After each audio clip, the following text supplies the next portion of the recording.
game. We're gonna have our bed. We have our amenities and books and such here. Like this. I can't even show you. And then let's zoom this out a little bit. What? I didn't think it could get better, and I just turned and there's full-in mirrors. This is my 3rd year at the Golden Door, and I've never seen this room. We love it, and we're so excited. We haven't even got settled yet. I mean, here's our mirror. We have the other rooms are amazing, and I just don't know if I can go back. There's a little welcome amenities. All our toiletries, of course. Like, what? We got real everything because they don't play. I mean, look at this. My other room is pretty big. These are the warm-ups that they provide. But we're not doing that. Come on up for later. I don't even think I had a fridge in the other one, or I didn't see it, but oh yeah. Little sandals and slippers, sun hats, lantern, all the works. I mean, they really think about everything here. And this is coming out of the restroom. It's a little cottage and I don't want to leave. Wait, there's more to the left. I don't know. Okay, let's take this in. Let's go check this out.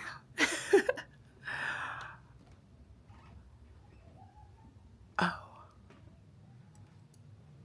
honey. Well, this is the front door that I was trying to get into, that I clearly couldn't get into, but we're gonna handle that.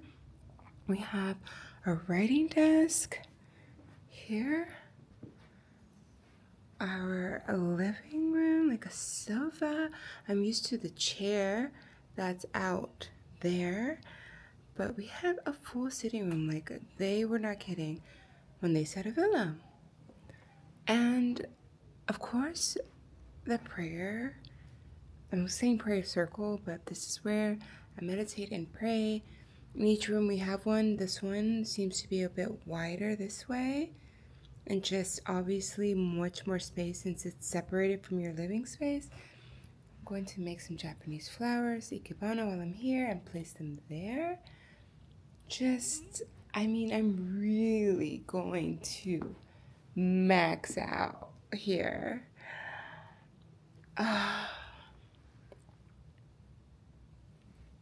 I'm still taking it in. Like, look at that. The height.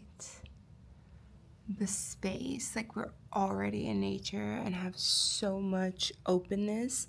And this room. Okay, the last part, but obviously not least. But clearly I'm saving it for last. Although it's not. I'm just taking it all in. Although it's pretty warm out today, but first of all, the fact that these shut, just the amount of peace. No one's here to share this room with me, but I'm so excited that if I wanted to have some space, I could.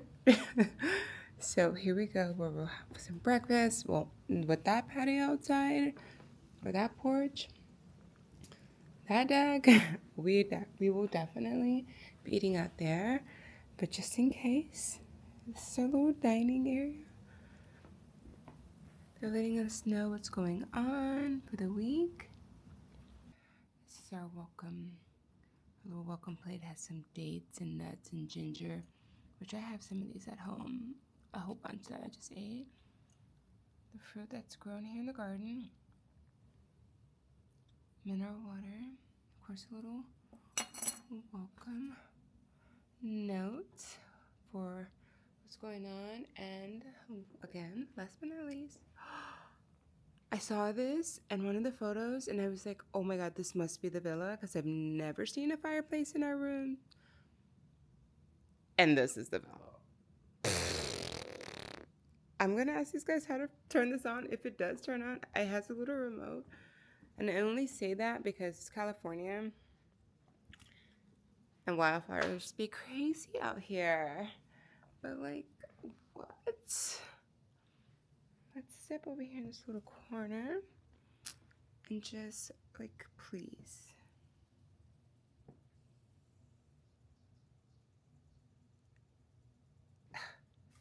And then let's get our luggage. I'm gonna unlock that. Look at these umbrellas.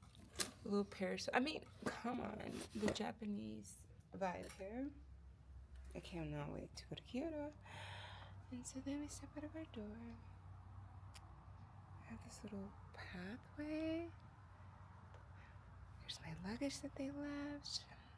And these are the trails back to the other areas, the common grounds.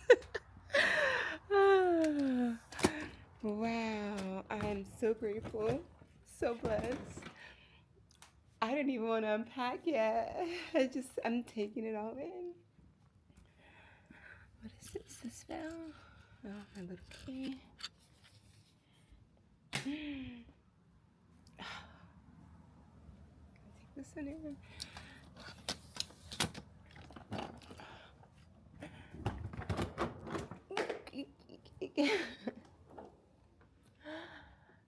We're gonna get our things, we're gonna charge our phone, put on a swimsuit, and relax. Get ready to relax. And here we are. We're gonna put our tote up here. We get this, my safety blanket. Put it here on the sofa. Because we have a sofa in our room. I mean, look at this. I'm so excited. I have a breakfast nook. I can invite friends. I don't have any. And a little lounge area. Cute little pine cones. Like, wow. We were head to toe, had a 6 o'clock flight. Saturday night to our hills, so just keep it cozy.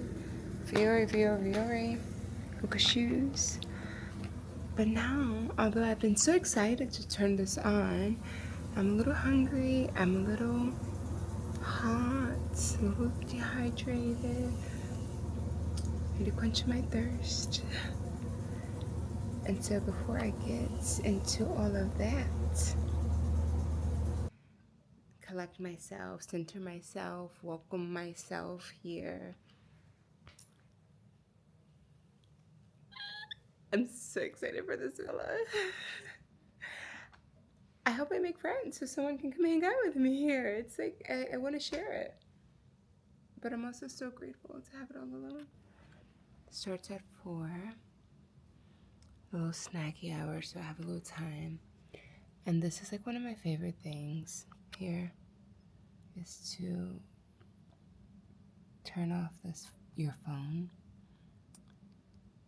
Can't wait for that. It feels so good here. I don't know. It's like you practice it a bit when you get home.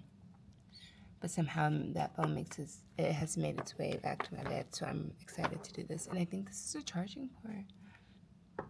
I don't remember this. This little mat here. Maybe it's villa status. So look at this. I can put my jewelry here. It's so cute. I am beside myself. Wow.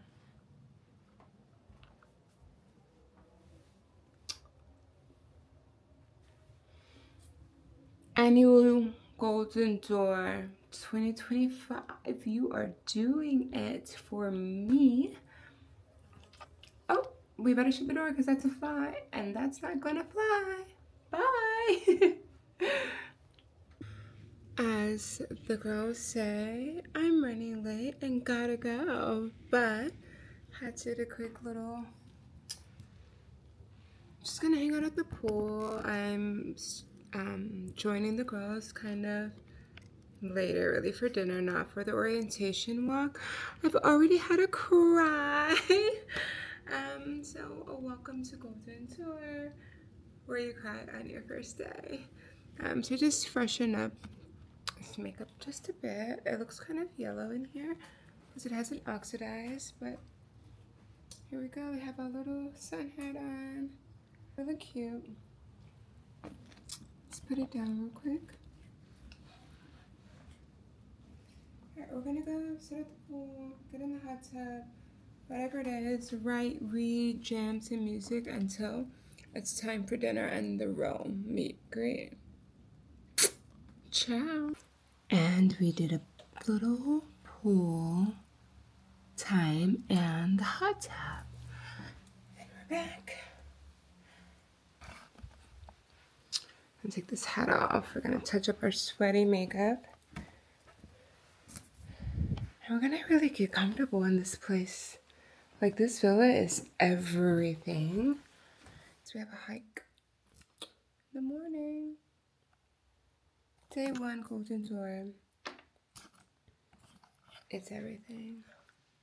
It is everything.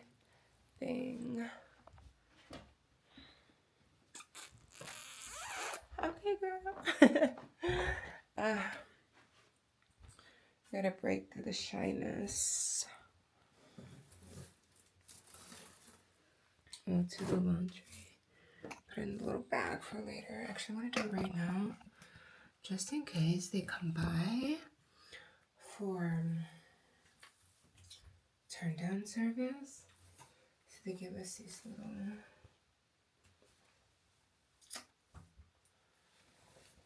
So we can put on the light. Sometimes I be keeping myself in the dark. Recently there was a joke in my home, like, damn, I forgot, but it was basically about how depressing, because they keep the lights kind of moody. Like, because when I was going through my initial healing journey, I needed a moody hour all the time. Yeah, I just had such a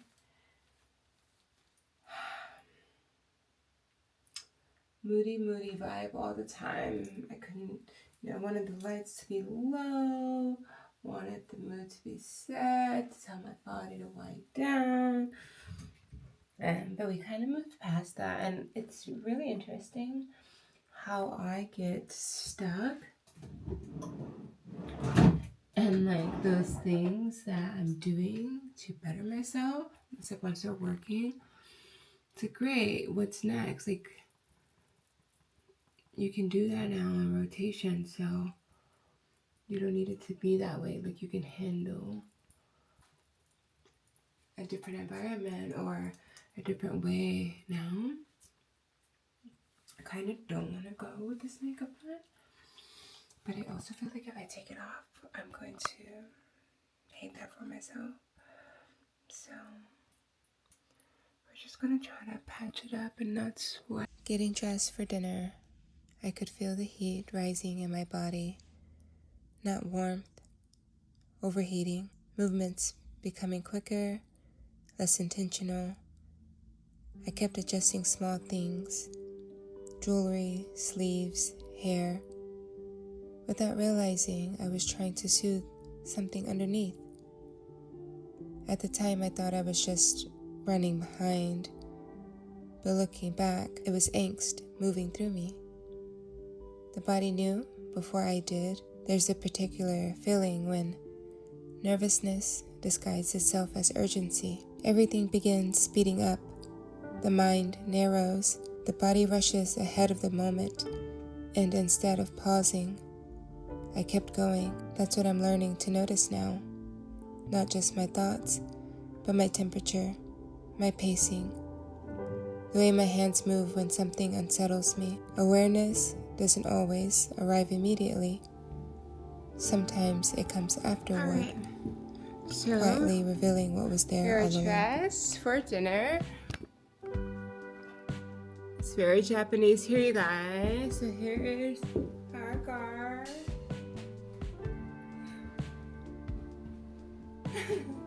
And we also have these little flip-flops. And we need to go because we're a little... Stay tuned. This morning I slept through the height. Not intentionally. My body had other plans. Some combination of a hormonal overload and an allergic reaction to mosquito bites left me swollen, overheated, emotional, and exhausted in a way that felt difficult to explain unless you've experienced your body asking you to stop all at once. So I listened. Instead of pushing through the discomfort or forcing myself to participate, I stayed in my accommodations for the day. I slept, I ate slowly, I unraveled quietly, and for once, I didn't shame myself for needing retreat. There was a moment where I considered forcing myself to join everyone anyway, to perform wellness, to override what I was feeling so I could still appear positive, social, or spiritually high frequency.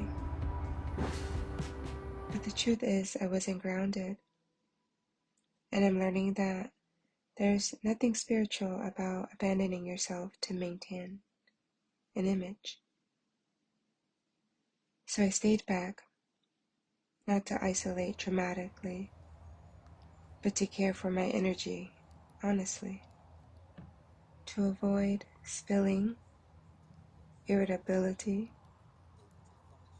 overwhelm, and internal chaos into spaces that deserved presence. Sometimes the most considered thing we can do is regulate before we engage. The Golden Door has reminded me that wellness is not just green juice, movement classes, sunlight, or beautiful scenery.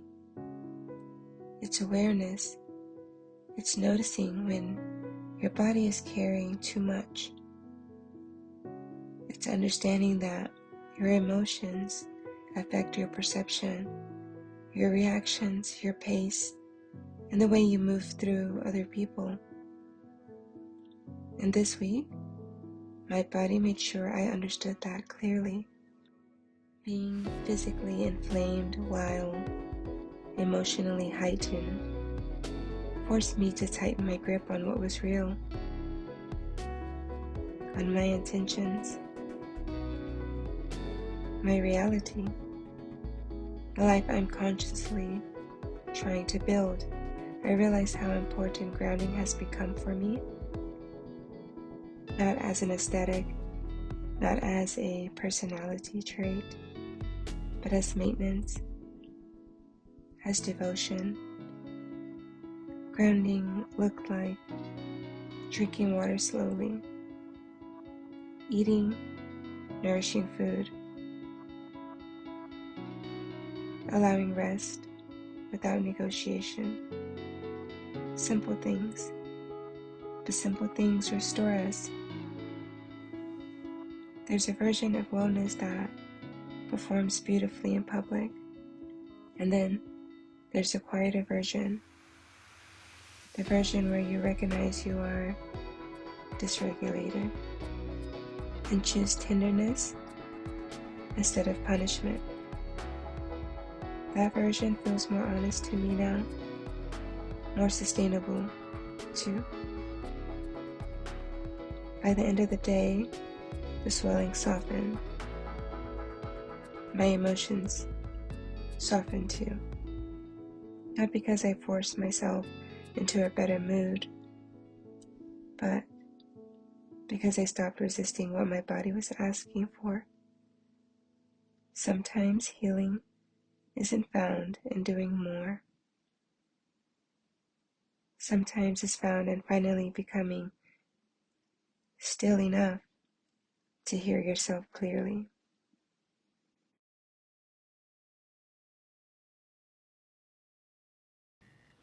I did not think I was going to make it through that hike like 5 minutes in, but I did.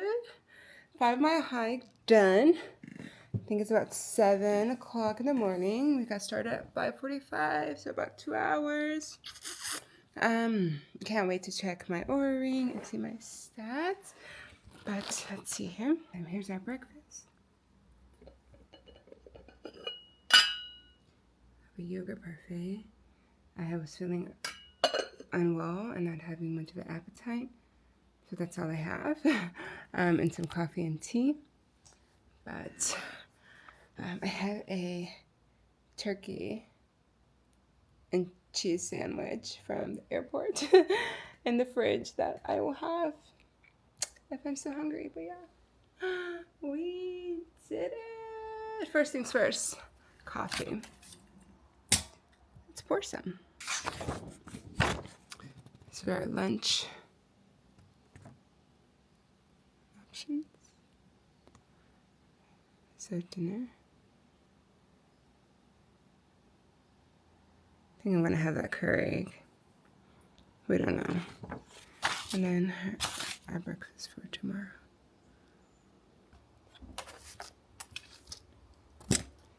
And what? I have coffee and tea. We're gonna start with the coffee.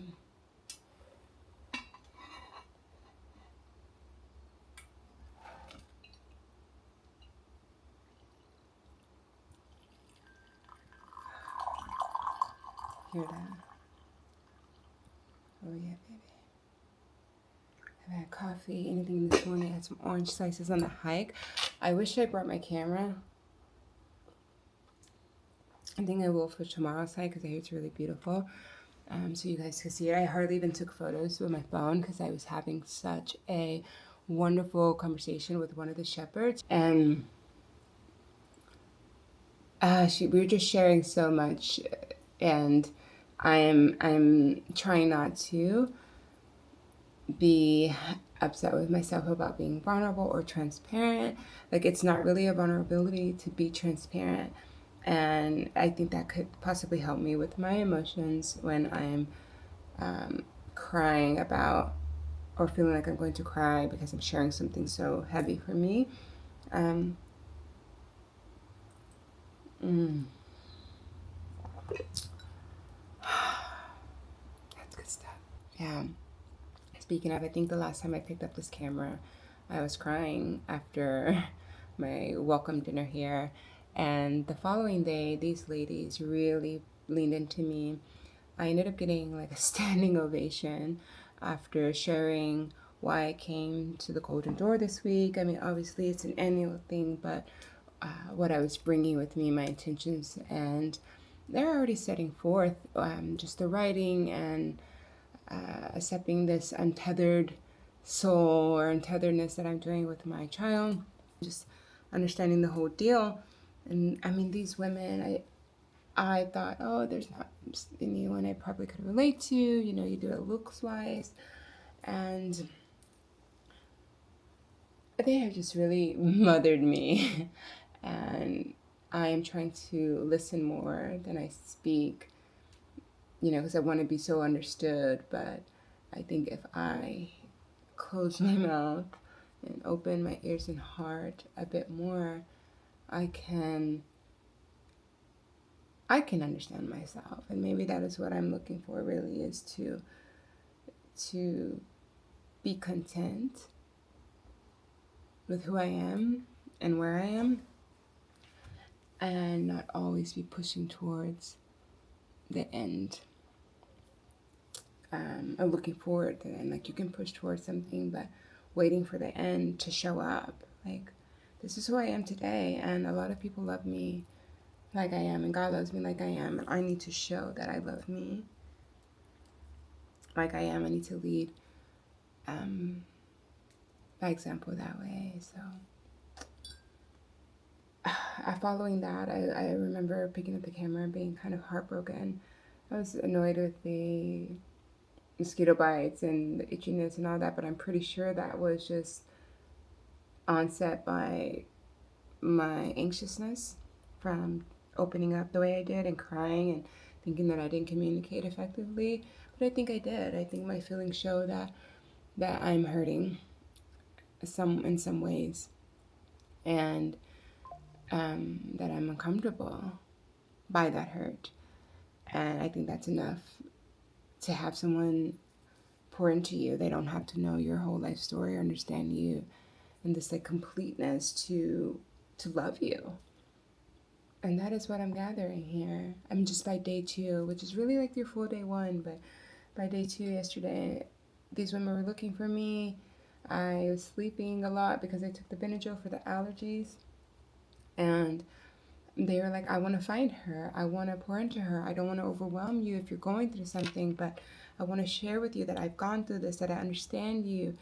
And instead of saying, I know, or hearing and be like, yeah, but it's this, like, listen to these people. They're your teachers. They are sent by God to show you that you are not alone in your experiences. They may vary, they may look different, but plenty of us are going through our own challenges, and I need to hear them so I can have guidance on how to navigate this chapter. I didn't have a lot of parental guidance with these things, and I've asked for them. So who am I to tell God that these are not the guys that I want? I'm hard-headed. I take a lot of punchings or punches before I receive the message, and I don't want to get knocked around anymore, and I don't want to knock myself around anymore. So I'm going to take the advice. Let's look at my outfit. Of course, it's Viore. I had on so much more, but it got hot. Oh, my feet are hurting. I did not bring my cushions or my orthotics. But it's alright. We gotta push through. We're gonna have a coffee. And let's go grab our menu to see what we're up to. There's Tai Chi at 8:30. I don't know. Let's see what time it is. It's 8 o'clock. I'm probably not gonna make it. Let's see where it's at. It's in the DA Dragon Gym. Oh, where's it? Tai Chi. Oh, it's in D. Oh, okay. Maybe I'll just go over there and just run over there, eat my breakfast real quick, run over there and come back. And calm down before you. Oh, but there's Pilates after that. But I have fitness training today. We shall see. We shall see. We shall see. Trying to slow down my speaking more also, which I'm pretty sure I've stated a gazillion times. But I'm definitely trying to slow it down, to communicate more effectively, to not rush. Let's check these steps. I think if I don't make it to Tai Chi, here I have another map. Let me see if there's some other ones. I might just roll around and stretch. I need to do some stretching after that hike.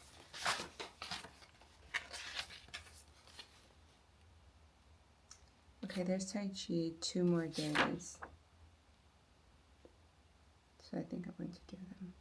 Oh yeah, and it's at 8:15, not 8:30, so we're definitely not making it today.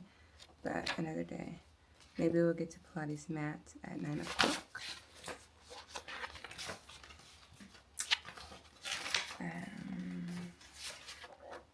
And then there's a swimmer's workout.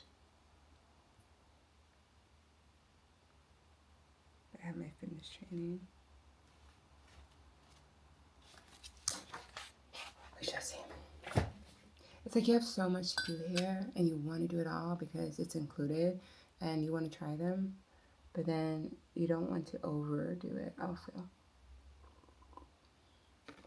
So you can last. All right, back to the Oura ring. Let's see. These feet are killing me. Busted. All right, hiking. It says 5:57 a.m. an hour and 55 minutes, 411 calories. My heart rate was at 118.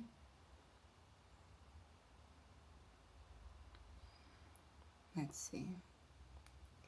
All right, your resting heart rate is getting back to your baseline level. I've been ovulating and feeling very hot. I mean, last night I was soaking the bed.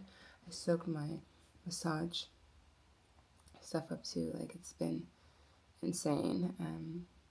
But it says it's getting back to baseline level. Gave you some great downtime last night, which I did. Sleep is 83, so it went up at 6 hours, almost 7 hours of sleep. Midpoint was 2 hours and 27 minutes ahead of your chronotype. 10,000 steps already. 10,301 steps already. And it is 8 o'clock in the morning. And I have a list of things to do today. Like, I love this place. I've been taking more time to understand what overwhelm actually feels like in my body. Not just the exhaustion once it arrives, not just the angst once it spills over, but the quieter moments before it. The shortening of my patience, the heat in my body, the rushed movements, the inability to fully land in the moment I'm in. I'm realizing overwhelm rarely appears suddenly. It introduces itself slowly, through tension, through urgency, through small disconnections from myself that become larger when ignored. And for a long time, I only noticed it once I had already reached my limit. Now I'm trying to become aware sooner, not to control every feeling, not to perfect myself, but for steadiness, for care, more honesty about what I can hold. I don't want to wait until my body forces me to stop before I listen. I want to become familiar with the language of my own nervous system while it's still speaking softly.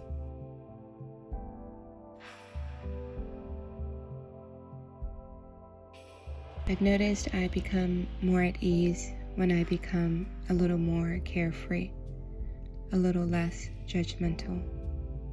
Not careless, not avoidant, just softer with myself. There's a version of solitude that feels heavy when you're constantly evaluating your every movement, emotion, or thought. And then there's another version, one that opens when you allow yourself grace. And lately, I've been learning how to let my alone time feel less like analysis and more like restoration, stretching, not for performance, not to become more disciplined, but to reconnect with my body. There's something grounding about slowing down long enough to feel where tension has been sitting. Hips, shoulders, the jaw, places that carry more than I realize. And dancing helps too, especially when I stop trying to look composed while doing it. I think movement changes when you're not trying to get it right. The body softens, the nervous system softens, even the mind. Sometimes I dance simply to interrupt seriousness, to loosen the grip of self-consciousness, to remember that joy can exist without needing to be earned first. I'm realizing grace creates space to breathe differently, move differently, respond differently. And in those moments, stretching on the floor, dancing around the room, existing without overcorrecting myself, I notice how much easier it becomes to simply be present. Not improving, not fixing, just here. There's an ease that arrives when judgment leaves the room, and I think I'm finally beginning to experience it. I am nauseous as hell. About to watch my girls.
It's my favorite thing. Watching Commander. What the hell was that? We're on the way to Montauk. What a life. What a life. So I'm having like a, I don't know. Archery has been teaching me how to stay with the breath, not rush ahead of it, not force the moment forward, just follow it. There's a flow state that happens when the body is positioned correctly and the breath is allowed to guide the movement naturally. The arrow responds to presence, not urgency. And I've realized how often in life I try to get ahead of my own experience, ahead of discomfort, ahead of uncertainty, ahead of anxiety, as if there's somewhere else I need to arrive before the moment fully unfolds. But archery reminds me there is nothing to get ahead of, only this breath, this stance, this moment. The practice has become less about hitting the target and more about observing myself honestly, what I'm feeling, what I'm thinking, what my body is trying to communicate before I override it. During one of my lessons, a coyote appeared nearby, close enough to interrupt the moment, and surprisingly, I stayed calm. I didn't freeze. I didn't panic. I observed. I became curious. And in some way, I found myself relating to its spirit, alert, instinctive, present.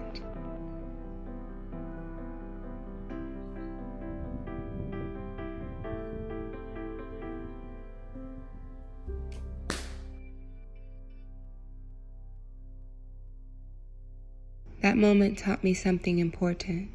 Trusting the moment allows me to respond instead of react, to decide clearly whether something requires stillness, observation, protection, or movement. I'm learning that calm is not the absence of anxiety. It's the willingness to stay present while uncertainty moves through you. And maybe that's why this practice feels so important to me. Archery keeps bringing me back to my body, back to the breath, back to reality. I'm learning to trust I will know what to do when the moment arrives. And because of that, I'm beginning to fear anxiety less. This practice has given me something steady, something I decided to take home with me. Beginner class and they have how it's fun exactly like 8 lessons for the beginners, 16 lessons for the intermediate, so to get through it's gonna be years. Thank you. Practice because each pose is different. Learning Ikebana this week felt less like arranging flowers and more like arranging attention. Every movement required presence, not rushing, not forcing, not trying to make something appear perfect before it was ready. Ikebana teaches connection between humanity and nature through disciplined creative expression. But what I felt most was stillness, a kind of active meditation, one that asks you to observe carefully before acting. There's intention behind every placement. Space matters, balance matters, restraint matters. And I realized how rarely I allow myself to move through life with that kind of gentleness. At this retreat, surrounded by women, all learning beside one another, I found myself softening, not because everything became easy, but because nothing needed to be flawless to hold beauty. Some stems bent unexpectedly, some arrangements felt incomplete. Still, they were beautiful, alive. I think that's what stayed with me the most. The imperfections were never treated like failures. They were part of the composition, part of the practice. And maybe I'm learning to see myself that way too. Not as someone trying to eliminate every flaw, every emotional reaction, every unfinished part of herself, but as someone slowly learning how to hold all of it with more awareness, more patience, more grace. Ikebana felt spiritual in that way. Not performative, not decorative, grounding, a quiet form of self-cultivation. This retreat reminded me that growth doesn't always arrive loudly. Sometimes it looks like becoming more attentive, more deliberate, more willing to sit with yourself exactly as you are, while gently shaping what comes next. One small devotion at a time. Until next, small devotion. Bizarre Kitty.